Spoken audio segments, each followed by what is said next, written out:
Halo, bertemu lagi dengan saya Dodi Priatmono dari dodianimation.com. Mungkin teman-teman bertanya, siapa saya? Saya adalah Dodi Priatmono. Biasanya saya membuat tutorial tentang animasi untuk website saya sendiri yaitu dodianimation.com. Tapi kali ini saya akan memberikan tutorial spesial untuk website leanskill.com.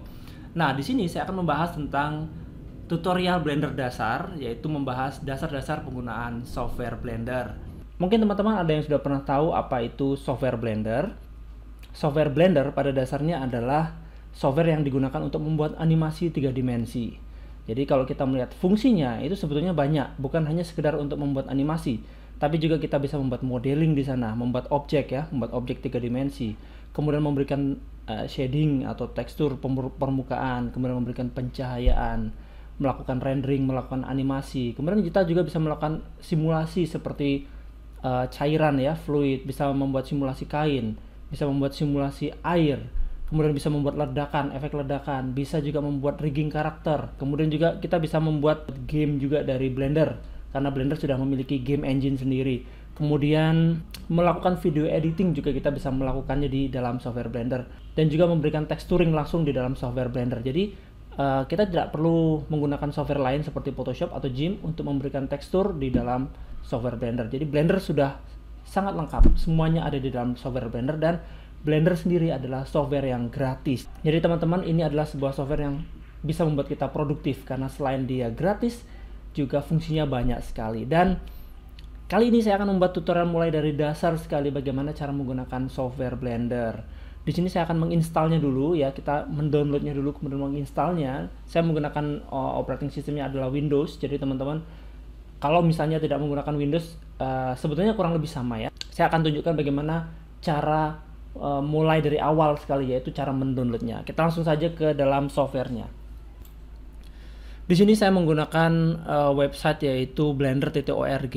Kemudian kita lihat di sebelah sini, biasanya ini gambarnya memang berganti-ganti ya. Tapi di sini ada tombol yang digunakan untuk mendownload softwarenya. Jadi kalau kita klik ini, maka kita bisa mendownload software yang terbaru. Tapi kalau kita ingin mendownload software versi sebelumnya, tadi ada di sebelah kanannya lagi ya. Nah, di sini kita bisa mendapatkan software Blender itu dari versi 64 bit ataupun 32 bit. Kalau misalkan kita menggunakan Windows ya, silakan klik di sini. Saya menggunakan versi 64 bit, saya klik saja di sini, yang ini saja ya. Tidak perlu klik yang di bawah sini. Kemudian kalau teman-teman menggunakan Mac OS atau OS X, bisa klik di sini. Kalau teman-teman menggunakan Linux, bisa klik di bawah sini. Nah, saya akan memilih dengan Windows yang 64 bit. Klik di sini dan kita tunggu sebentar, dia akan mendownload softwarenya, dan tidak terlalu lama karena memang ini softwarenya sangat kecil sekali, sehingga selain ya tadi meskipun fungsinya yang sangat banyak sekali, tapi dia dikemas dengan software yang sangat kecil dan membutuhkan spesifikasi komputer yang sebetulnya juga tidak terlalu besar ya.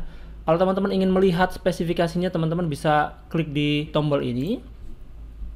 Kita bisa melihat di sini adalah spesifikasi komputer yang akan kita gunakan untuk menjalankan software Blender ya.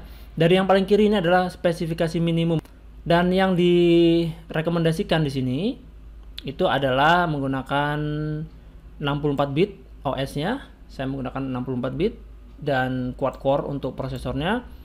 Kemudian 8 GB memori, saya juga menggunakan 8 GB ya.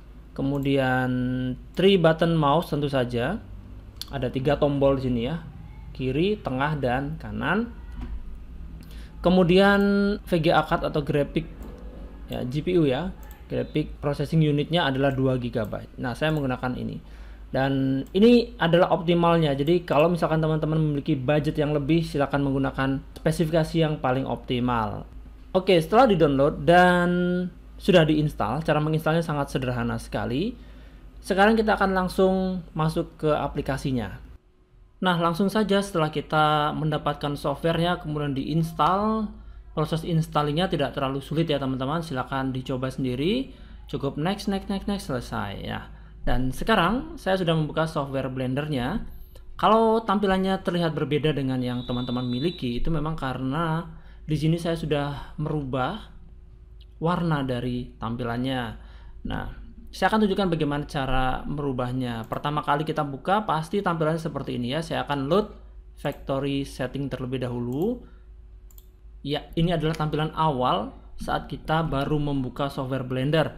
Dan di saya itu sudah saya modifikasi. Pertama, saya akan klik ke dalam menu File, klik kiri. Kemudian di sini ada User Preferences, kita klik di sini dan kita langsung masuk ke dalam Themes. Kalau teman-teman ingin langsung menggunakan themes yang ada, di sini ada pilihan ya. Saya bisa memilih misalnya seperti ini ya, atau seperti ini, dan ada pilihan yang lain lagi di sini ya. Ya seperti ini dan ya silakan dicoba-coba sendiri. Tapi saya akan reset to default theme. Oke. Kemudian yang akan saya lakukan hanya mengganti warna backgroundnya saja. Di sini ada 3D view. 3D view ini adalah yang di sini ya, yang ini adalah 3D view. Kita klik di menu 3D view sebelah kiri, kemudian kita turun ke bawah di sini. Nah, di sini ada themes background color. Kita nyalakan di sini ada use gradient. Kita nyalakan ini. Sekarang kita bisa melihat di sini ada gradasi warna dari abu-abu ke hitam. Nah, kita tinggal mengganti saja warnanya. Yang ini yang bawah low ya. Kita klik ini. Kita naikkan yang di sebelah kanan ini, kita ganti menjadi warna biru. Saya suka menjadi warna biru seperti ini. Kemudian yang di sini gradient high-nya kita klik ini, kita ganti menjadi mungkin biru muda seperti ini ya. Oke. Dan tampilannya wah seperti ini, keren sekali. Saya suka seperti ini, fresh. Kemudian apa lagi? Saya akan save user settings, klik oke. Kemudian satu hal lagi ya, di sini saya akan di sebelah kiri di sini ada jendela ini sebelah kiri. Dan di sebelah kanan ini juga kalau kita klik ini, maka di sini akan muncul juga jendela seperti ini ya. Dan saya akan membuatnya menjadi transparan. Pertama ini memang belum transparan, saya kembali membuka tadi ya jendela Blender User Preferences ini. Kemudian kita klik ke System. Kemudian di ini dia, Region Overlap ini kita nyalakan dan ya di sebelah kiri dan sebelah kanan ini sekarang sudah transparan. Ya, kembali saya klik Save User Settings dan saya tutup. Nah, ini dia. Saya sudah memiliki jendela di sebelah kanan dan di sebelah kiri yang transparan dan warnanya juga sangat keren sekali. Nah, setelah itu saya tarik ke kiri sedikit. Ya, seperti ini. Saya akan perkenalkan satu persatu ya fungsi-fungsi dari software Blender ini. Di sini saya menggunakan versi 2.77, tapi teman-teman kalau menggunakan versi yang lain, saya rasa tidak terlalu jauh berbeda, jadi tidak usah khawatir. Kalaupun misalnya saat teman-teman melihat video ini sudah ada versi yang terbaru, mungkin tampilannya tidak jauh berbeda. Ataupun misalnya teman-teman menggunakan versi yang lama, itu juga tampilannya sebetulnya tidak terlalu jauh berbeda. Tapi saya sarankan coba gunakan dulu versi yang ini. Oke, saya akan terangkan yang pertama, yaitu tentang software Blender ya.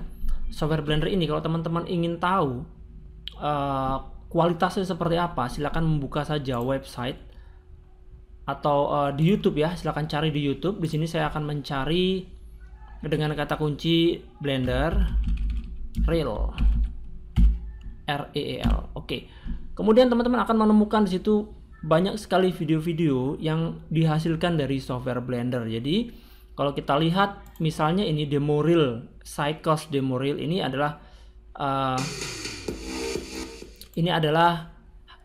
engine render dari software Blender, dan ini di bawahnya ini diupload oleh Blender Foundation. Ini adalah pemilik dari software Blender. Jadi ini adalah kualitas software Blender, benar-benar menakjubkan sekali, benar-benar keren sekali.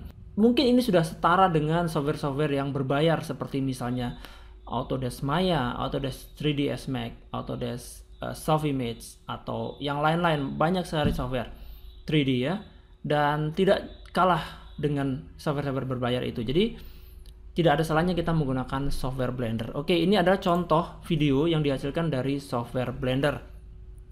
Kalau misalnya ditanya bagus mana antara Blender dengan software lain 3ds Max atau Maya misalnya, kembali itu tergantung pada CG artisnya. Jadi siapa yang menggunakannya, kalau memang dia profesional dan memiliki skill yang baik, tentu kualitasnya akan baik.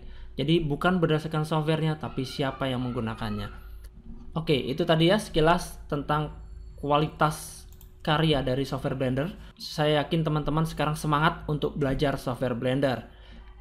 Dan berikutnya saya akan terangkan tentang navigasi dari tampilan seperti ini ya. tapi di video yang berikutnya.